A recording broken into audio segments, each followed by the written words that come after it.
that score gets points. And then the points value equal 1, 2, 3, 4, or 5, right? So if you get, like, let's say there's 160 total points out there.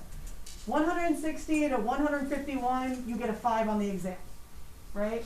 So we calculate those points, and what I've seen over the years is it is not the difference of an essay score.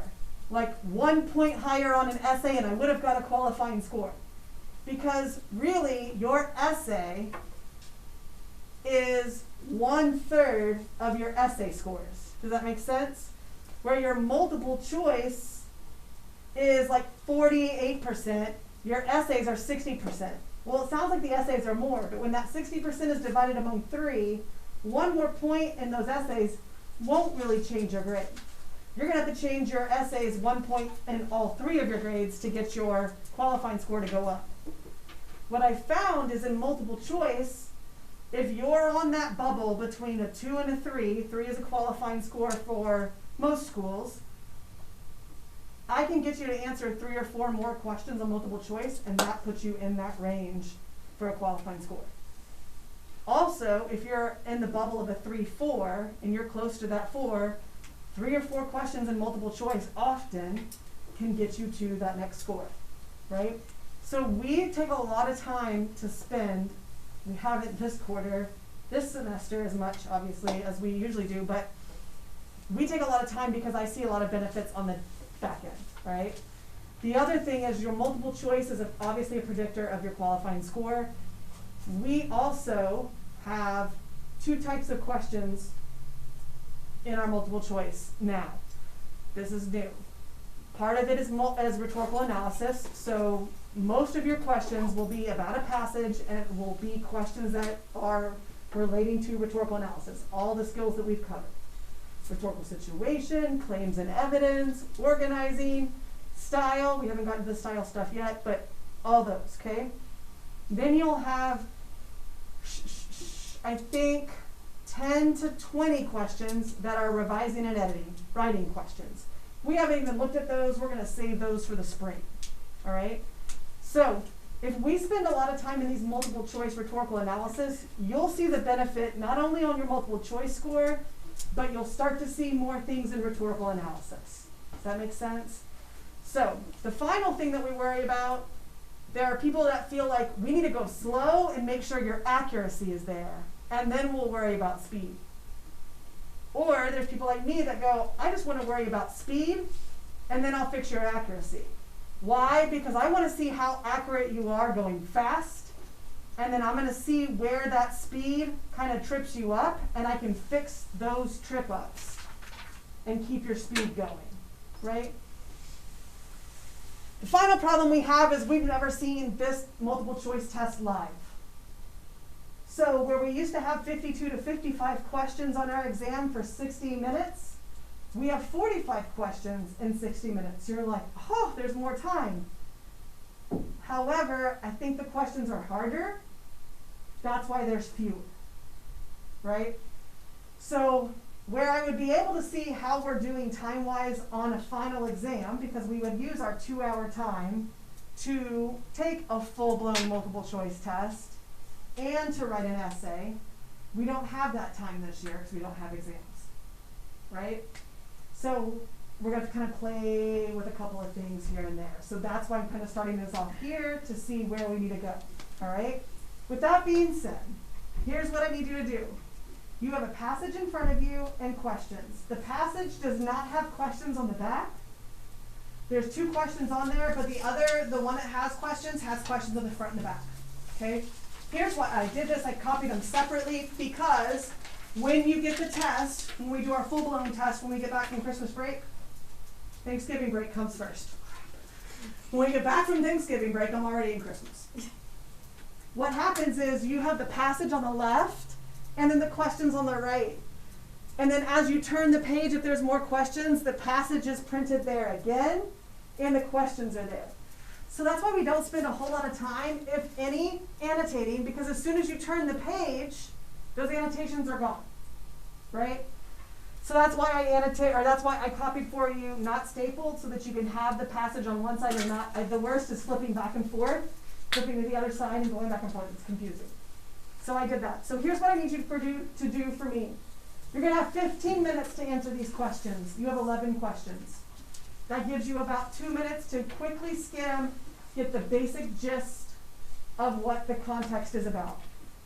And then you're going to answer the questions. Here's the things I need you to do on the questions. I need you to code them. Check mark, meaning you're pretty confident that's the right answer. A question mark, I don't know, it could be. An X, I'm definitely sure it's not that. You may have all question marks. That's fine, right? Then I need you to mark your first answer choice, obviously, but then I also want you to find a way to mark your second choice. If I had an opportunity, this would be, and this first one is wrong, this would be my second guess. Mark that. What that's going to do for me is that's going to be able to show me trends. If you continually have two answers, and you're choosing the first one, and the second one is continually the right answer, we're going to go back and find what trend is happening in there, and we're going to fix that trend, and then you're going to pick up those questions. All right? So, let's begin. You have 15 minutes. Ready, set, go.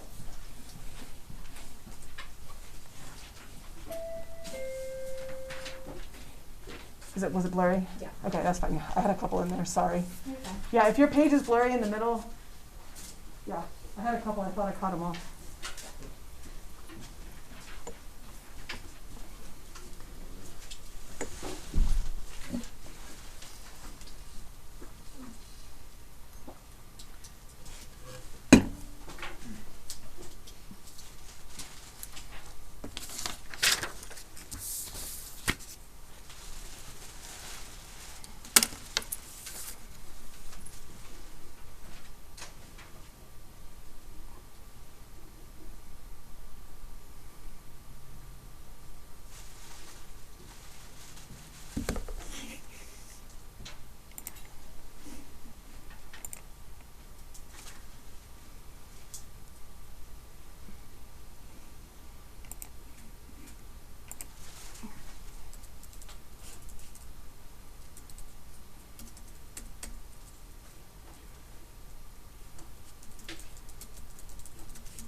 All right.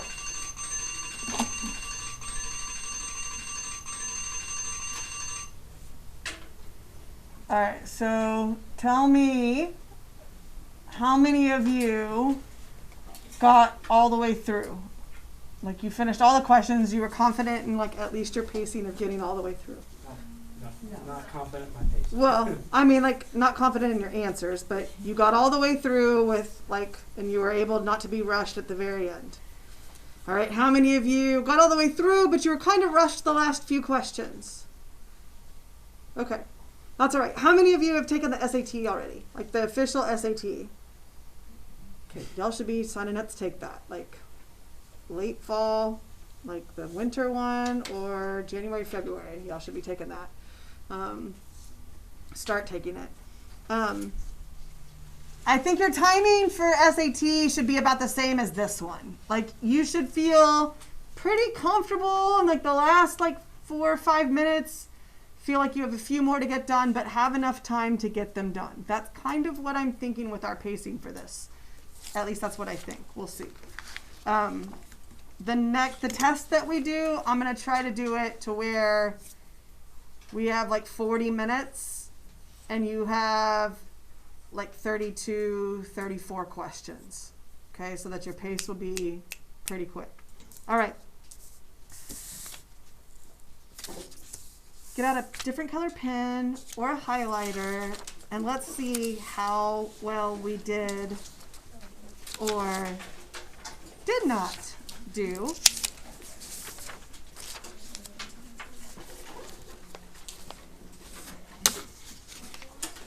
This is for you. I'm not taking a grade on this.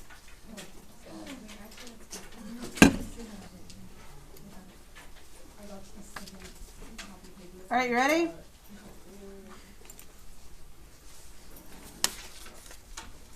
One is C. 2 is E. 3 is D as in dog. 4 is B as in boy. 5 is E. 6 is B as in boy. 7 is D as in dog. 8 is D as in dead. 9 is A as in accurate. I was trying to find something funny. 10 is D as in dunce. 11 is B as in broccoli. I don't know. I went nowhere with that one. All right. So these are about 8, 9 points each. So let's just say 8. Multiply how many you got wrong times 8. Subtract from 100. Nope. Don't even count your second choice. Just do your first choice. Your second choice will be your trend, right? Like, so if you saw multiples of those, once we start doing this for grades, you'll start looking at why am I choosing the wrong answer, but I have the right answer, like, as my second option.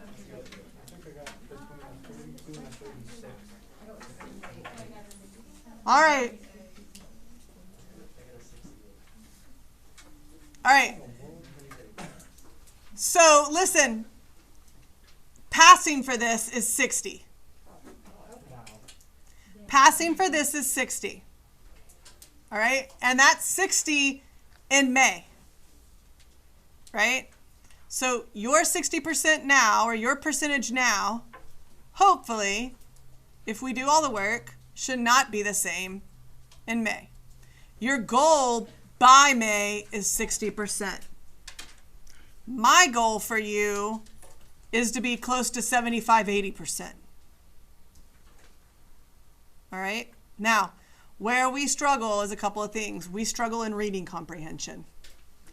Y'all have not ever had to read anything of difficulty that you actually had to have conversations about besides plot.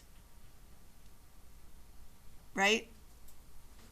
Pretty much. Most of the time, if you've gone through the system. So part of our struggle is reading difficult texts.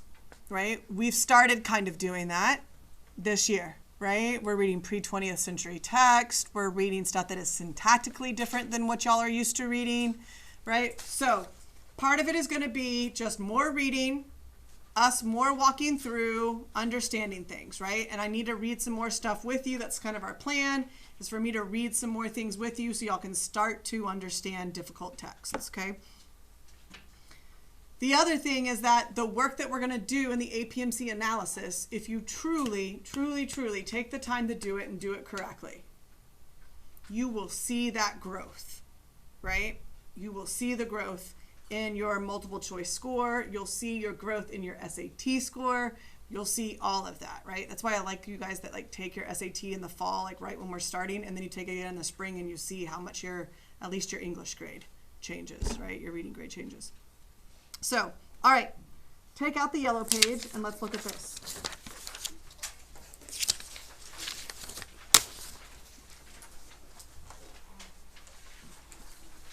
All right, so this is our process. This is our steps, okay? And I'm going to walk you through all of this. So, you will have a summary of each passage in the APMC, okay? Sometimes you'll have 2 passages, sometimes you'll have 3. We're going to work it to where hopefully the majority of your questions that you're going to do analysis on only come from 1 passage, so you only have to do passage of 1 summary, okay? 4 or 5 sentences, we're going to talk about that. You're going to identify the question type or skill, and actually I will do that for you. See all my notes that are written on there? Y'all better be writing those notes too. Why am I still telling y'all to do that in November? So I will tell you the skill. And the reason why we look at labeling the question type or the skill that's being covered, again, I am all about finding patterns or trends, right? If we can find a trend that you continually get the same question that covers that skill wrong, then on the day of the exam, I mean, obviously we're going to work on improving that, but on the day of the exam, when you get to that question type, then you will be able to go, man, I always get this one wrong. I'm not going to worry about spending a lot of my time there. I'm going to move past it, okay? Then we're going to paraphrase the question in the lines listed. Why do I do that? Because it shows me understanding. If you can't paraphrase what that question is asking you, then I understand why you missed it. If you can't paraphrase that section, then I understand why you missed it, right? We're going to look up any terminology that needs definitions. And this is going to be in the question or in the answer, sometimes even the passage. So this is one that I might like kind of tweak on our sheet that I'm going to give you. Since we have new questions, I'm going to kind of tweak some of the things that we do on there. Many times you guys have been, when's the last time y'all had a vocabulary test in English? Elementary school. I mean, it's been a while, right? Like we used to do it here in McKinney all the time. And it was stupid. And people, I don't know if y'all still do, like study like SAT words. Well, those things aren't on like our SAT anymore. So the purpose of us doing that is there is no purpose. So we get our study of like vocabulary words through multiple choice. So we will work through defining terms, defining argument terms, defining those things in our rhetorical analysis. The more you do that, the more likely you are to start using that in your own vocabulary, but also the more likely you are to understand it when you see it in a passage, right? So that's why we do that. All right. We're going to paraphrase each answer choice and justify why it's correct, but also why it's incorrect. That's hard. Justifying why something is incorrect is hard. And justifying really why something is correct is not easy either. Because ultimately what it is it's rhetorical analysis. You can't just tell me it is right because it's right. Right? And that's a lot of times what we're doing in rhetorical analysis. Okay? We're going to find specific text evidence that justifies our answer choices. We're going to code our distractors. So we're going to put a D by it if it's a distractor, and we're going to write down, like, is it half right, half wrong, correct, but not for that section, common wrong answer, like I've seen that wrong answer in a couple other questions, or that it uses language from the passage. We also want to code our answer choices. And this right here, coding our answer choices, is going to help us to find trends as well, right? Check means we're pretty confident. Question mark means it's maybe correct. And X means it's definitely wrong. So those are things that that will help us find trends later when we start looking for more. And then in the end, we want to look at what's the correct answer and why did you choose it or why did you not choose it? Like, why did you narrow it down and choose the wrong answer, but the right answer is your second choice, right? So our reflection at the end is going to be really important because that's where we'll see the change, right? Questions so far? All right. So the way that this works, as everything in my class, you do it my way, you do it completely, you get a 100. Okay?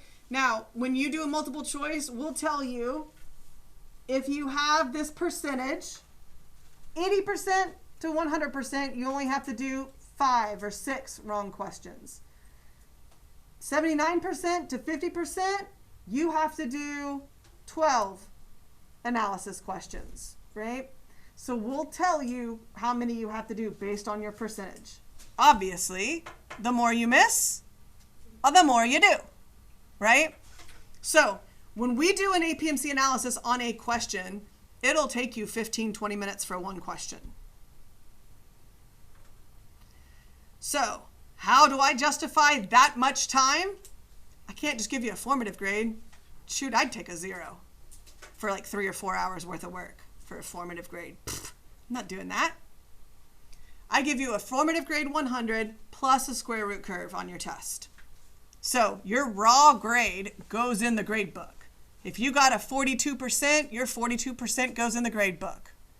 Couple of reasons. One, that motivates you, because your parents see it, to do the APMC analysis, right? Also, once I change that grade and put in the square root curve, that shows you how much that impacted your grade, right? So you'll do it my way, the whole way, all of them. If you miss a question because you were supposed to do 8 and you only did 7, you get a 50. Man, that's harsh. Yeah, but I'm not trying to figure out how many points to take off because you didn't do one full exercise. Do it all the way, make sure you do it all the way, get a 100, or not pay attention, do it your way, get a 50 or a 0. If you get 100, you get 100 formative grade, square root curve. It will usually bring up your grade, depending on how many we have, usually anywhere from, the higher you are, the less the curve, right? Like so 10, 15 points. The lower you are, 20 points, sometimes 30 points. If you get a 40%, it should bring you up to a high C, low B. Easily. Okay, so this is really important. Good?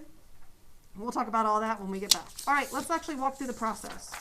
On the back, I have our summary. Now, I will give you copies of all these pages and the chart that you have. I'll have a whole big stack of them, so when we do them, you'll come in, grab as many as you need. You'll do it on my format. That way, you're going to make sure that you won't miss any pieces and parts. Does that make sense? So, for the title of the passage, there's no title. I always just do, especially if we have multiple ones, like the first line or a couple of words. So Let the Man of Learning will be my title of this one. This one I'll also put that it came from the 2020 APMC passage number 2. That was what I titled it, right? So I'll put both of those there. Then we're going to do a summary of the passage. So I'm going to divide the passage into 4 to 6 pieces because I want 4 to 6 sentences. For this passage, notice we only have 2 paragraphs. So I would say I'd get 2 sentences from paragraph 1 of summary, 2 sentences from paragraph number 2. That would give me a 4-sentence summary of the passage. Nice and easy.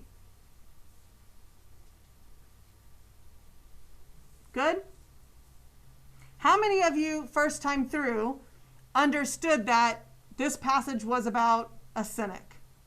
The bad things about being a cynic. We should have at least understood that from the very beginning. Now, if you don't understand what a cynic is, or can't understand what a cynic is, then we've got to figure out some other things that we can do to get there, right? Okay. Here's what we're not going to work on the summary, but that's where you put your summary right there. You just write your summary there. I don't have time to do that today. I'm hoping that y'all could write a summary if I gave you a couple of minutes to write a summary over this, okay? The summary makes more sense when you look at this. Notice the questions go, just like I teach you to go through the passage. I don't think y'all can hear me. Just like I teach you to go through the passage, I teach you to go chronologically through the passage. Your questions go chronologically through the passage as well, right? Sentence number 1. This is also from sentence number 1. First paragraph. Between the first and second paragraph. This goes into the second paragraph. This goes into sentences 4 and 5 of the second paragraph. This goes into the second paragraph. Your last 3 questions are about the passage as a whole. So do you notice where even if you skim through the first time, when you go back and you look at the questions, you're not going to be able just to go back and find the answer, because there's no going back and pointing and finding the answer. You have to go back, reread more specifically that line or that section based on the question that you're being asked. That gives you a little bit more purpose. You'll understand a little bit more as you get through. But notice the whole passage questions come at the very end. Yes? All right. How much time do I have? 10 minutes? Right? 41? Yes, 8 minutes. See, I finally figured it out. All right. Pull out your chart.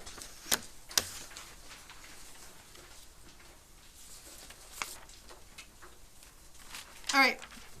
So, question number 1 is where we're going to start. Let's say we all got that one wrong, okay?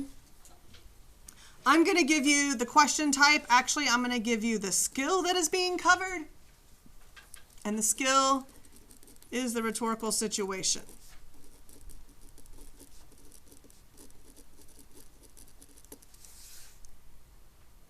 Now, we want to paraphrase the question. Again, notice that I have you paraphrasing throughout, because if you can't paraphrase it, then that's where I know we need to start, right? All right, so I read the question. In the first sentence of the passage, the speaker engages the intention of the audience with which of the following types of statement? So I'm going to rephrase that and just say, how does the speaker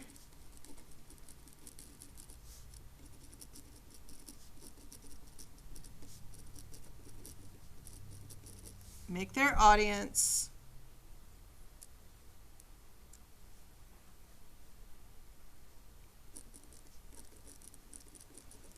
interested in their argument?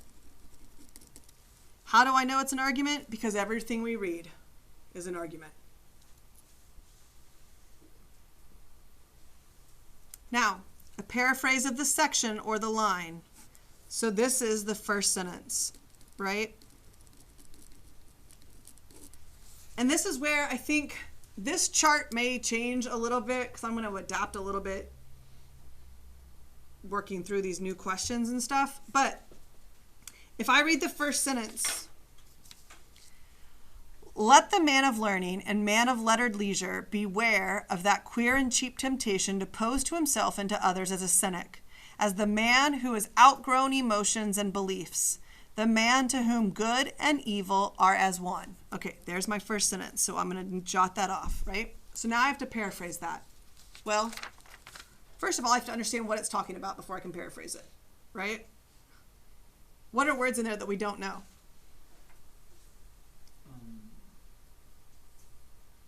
You might not understand what he's referring to when he says queer temptation. People should know what that means.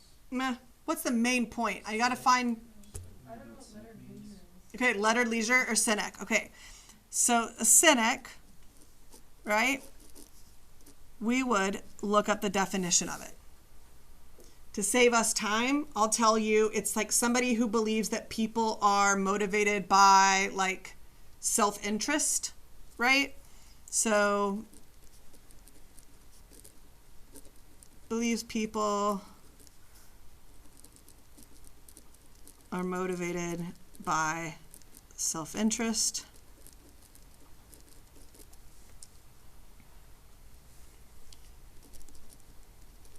rather than unselfish reasons. So a cynic is somebody who's always looking for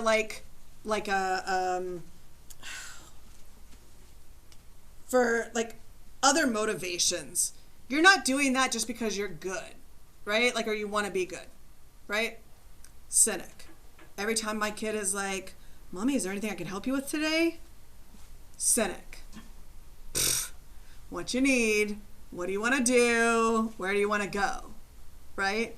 So a cynic is somebody that doesn't think that people do things out of the goodness of their heart. Like there's always some kind of back motivation, right? A man of learning, is that somebody that's good? Is that a good thing, a man of learning? Yeah. Say yes. Yeah, it's somebody that's smart. Lettered leisure.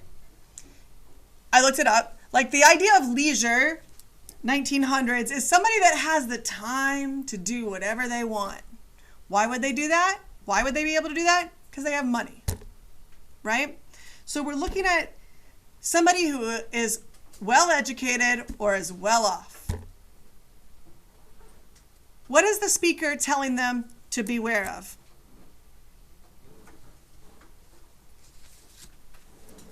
He wants you to beware of thinking that by being cynical, you're somehow made superior to others. A little bit, yeah. Or what? If you're well off, that doesn't give you the excuse to be cynical. Yeah. So if you are well off in mind or in money, be careful not to become selfish and disheartened. Right? That idea of the good and evil, right? Like, there's no good. There's no good in people. Like, I'm over it. Okay. Now, so there's my paraphrase. That takes some time, right? Now, let's say like for the next one, in the context of the first paragraph, because I already did the summary and I divided up my summary by paragraphs, for my paraphrase, I would just say, see summary, paragraphs 1 through 2, because I've already done it. Does that make sense? So if another question says, what's a summary, or like paragraph 2, you would say, see summary, sentences 3 and 4, right? Because you know that you've already done that, okay? All right. Paraphrase answer choices. Oh, wait. Yes. Yes. Okay, I'm there. All right, so paraphrase the answer choice. Because this is short, I like to do it below. So I rewrite it because for me, it's easier for me to do that and then like figure out what each thing means, right? What does it mean to be solemn?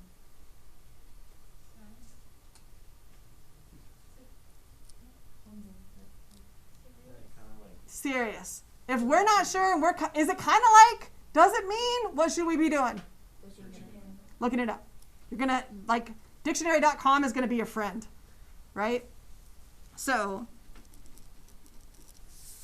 what's an oath? Mm-hmm. So because we know that C is the answer, right? I will always give you the right answer before you do these. Because it's ridiculous for me to ask you to do all this work and then you work yourself to another wrong answer. I mean, why? So you know C is the correct answer. So what is it that makes in the text this not a serious promise? How does the speaker make the audience interested in their argument? Let the man of learning, the man of learned leisure, beware of that queer and cheap temptation. There's not really a promise. Well, you can't tell me that.